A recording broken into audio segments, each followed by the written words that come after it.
I just want to say, before I get into the bulk of the video, I've been getting a lot of subscribers to the channel lately, and I just wanted to say thank you to each and every one of you for helping this channel grow and helping get my name out of there. I've even had a couple of users mention that my channel's been mentioned on Fragrantica, which is, like I commented on one of the replies or whatever, it's just so crazy to me to imagine that my videos are getting mentioned. And I know I'm still a very small channel here on YouTube, but it definitely doesn't go unappreciated and unnoticed, and I'm thankful for each and every one of you that interacts, likes, comments, dislikes, and subscribes. It all helps out here, and I'm just truly appreciative of it. So thanks to each and every one of you for helping me continue this and, you know, make a nice little fragrance community here on YouTube, especially from my little corner of Australia. So thank you once again. My name is Aussie Marcel, the most luscious looks on YouTube, and in today's video we're going to be looking at another cheap men's fragrance, Nautica Blue. Now when it comes to perfumery, you've got two sides of the coin. You've got the cheaper side, you know, mass produced, mass marketed, and then you've got the more expensive niche side of things like Black Afghano by Nasamato. Obviously you can't really compare the two because this is sort of, you know, cheap and this one is much more expensive. So we're not going to bother doing something like that today. What we're going to do, and what I like to do personally on this channel, is cover the virtues of these cheaper fragrances, because not everyone wants to go out and spend big bucks on a niche fragrance like this. I mean, besides, nobody wants to smell like, you know, sweet smoke. Although I do occasionally. But a fragrance like Nautica Blue, for example, which I know the bottle is tacky, but there's just something about it that's kind of cool. Maybe it's that Windex-like blue of the fragrance. It's a little sarcastic, I know, but I'm quite partial to this fragrance. Or the blue atomizer.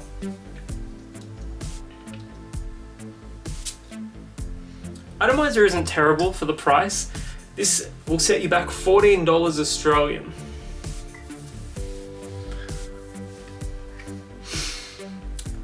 It's a fruity scent, it's a woody scent, and there's a touch of powder in it as well.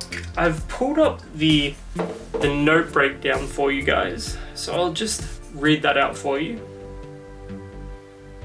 I can taste it. Not always the best thing, but it is what it is. In the top we've got pineapple, bergamot, peach. In the mid we've got water lily and jasmine. And in the base we've got sandalwood, musk, and cedar. Straight away with this fragrance, I can smell it right now, is that sweet fruitiness. Now this, I would still call this a fresh fragrance, however that opening is undeniably fruity sweet. It's not super heavy on the citrus, it is more of a fruity, you know, a fruity in general fragrance. And as it dries a little bit, as it continues wafting in here, I do get a touch more of that powder, and overall, once it's dried down, you do get some of the more pronounced wood. Like with the Playboy fragrance, I wouldn't necessarily say this smells, you know, like cedar. It's more of a nondescript sort of, you know, woodsy smell. However, throughout the duration of the fragrance, I would say this is primarily fresh and sweet. That's about it. I like to wear this after I shower because, you know, you're fresh and clean out of the shower, you want to smell fresh and clean as well. I used to like wearing like heavier, warmer fragrances after I showered, but I've sort of drifted away from that, and now I almost exclusively wear fresh and clean fragrances out of the shower.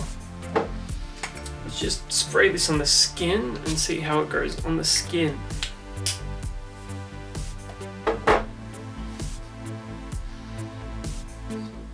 The sweetness is more pronounced on the skin, I've got to say. It almost smells like mixed berry. You know, you can get those packets of mixed berries like in the frozen food aisle and all of that for smoothies. I know berries aren't listed in the notes, but I do get that sort of, you know, cheaper mixed berry sort of vibe. Maybe a touch of pineapple as well. The wood does come out, and you've got that fresh aquaticness that, you know, you pretty much associate with Nautica as a brand. $14, again, this is going to set you back $14 Australian. For that price, it is an extremely solid buy. You know, and in terms of performance and longevity, I can spray this on, you know, 4 or 5 times out of the shower and it'll last for easily 6 hours. I know generally you spray on any sort of fragrance and it'll last a long time, but this one in particular, of all the Nautica fragrances that I can think of at the top of my head, this is the best performing of the bunch. And in my opinion, probably the best smelling of the bunch as well. And I am quite partial to all of the Nautica fragrances that I've smelled. So yeah, it's not a niche quality fragrance, and I don't think anyone on earth is going to get into this fragrance in particular thinking it's of a niche quality. But $14, a men's fragrance, something cheap that you can just chuck in your bag, your sports bag, your gym bag, whatever. Go for a run, you want to freshen up after it. Nautica Blue is fantastic in those situations. And like I said earlier, it's fantastic for straight out of the shower freshness as well. Anyway, that about wraps up my thoughts on Nautica Blue. If you've ever worn it before, let me know in the comments below, and I'm also interested to know what other Nautica fragrances you're a fan of. Anyways, my name is Aussie Marcel, the most luscious locks on YouTube, and until the next video, I'll catch you guys around.